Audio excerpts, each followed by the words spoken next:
কারণে ওই কাবিল কি করছেন, তার ভাই হাবিলকে হত্যা করছেন। হত্যা করার পরে তার ভিতরে কোনো জ্ঞান ছিল না, তিনি একটা মানুষকে যে দাফন করবে ওই জ্ঞান তার ভিতরে নাই।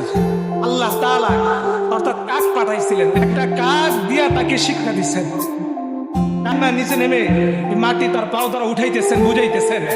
তখন ওই কাবিল চিন্তা করছে, হাইরে আমি এত নির্বোধ বোকা, আমি এতই জ্ঞানহীন যে একটা কাক থেকে আমি শিক্ষা আছে গ্রহণ করতে হইতেছে।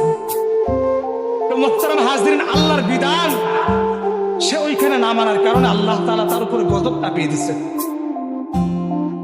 আজকে আমাদের ভিতরে যে বিধানগুলি আল্লাহ তাআলা দিয়েছেন, এই বিধানগুলি বাস্তবায়ন করতে হবে। বাস্তবায়ন যদি না করি তাহলে এইখানে শান্তির আশা করতে পারি না।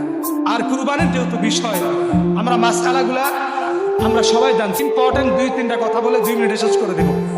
এক নাম্বার হলো, যারা সুস্থ মস্তিষ্ক, সুস্থ মানুষ, যারা অসুস্থ তাদের ব্যাপার বলা হয় না, যেমন কেউ পাগল, উন্মাদ, অসুস্থ মানুষ, তার উপরে কুরবানি দেওয়া ওয়াজিব নেই।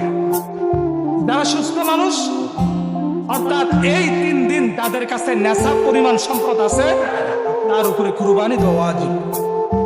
তারপরে যাদের সাথে কুরবানি দিবেন তাদেরকেও আপনারা দেখবেন যে মানুষগুলি সচেতন কিনা, এই মানুষগুলি কোনো হারামের সাথে জড়িত আছে কিনা, এগুলি খেয়াল রাখবেন। অনেক আরো মাসালা আছে যেগুলো বিষয়গুলো যদি কেউ জানতে চান, ইনশাআল্লাহ যেহেতু জুমার দিন সংক্ষিপ্ত সময়, সুতরাং আমরা একটু আগে আসার চেষ্টা করব। আমরা যথাসময়ে ইনশাআল্লাহ শেষ করে দেব, 1 মিনিটও এদিক সেদিক করবো না। আর বিশেষ করে আমার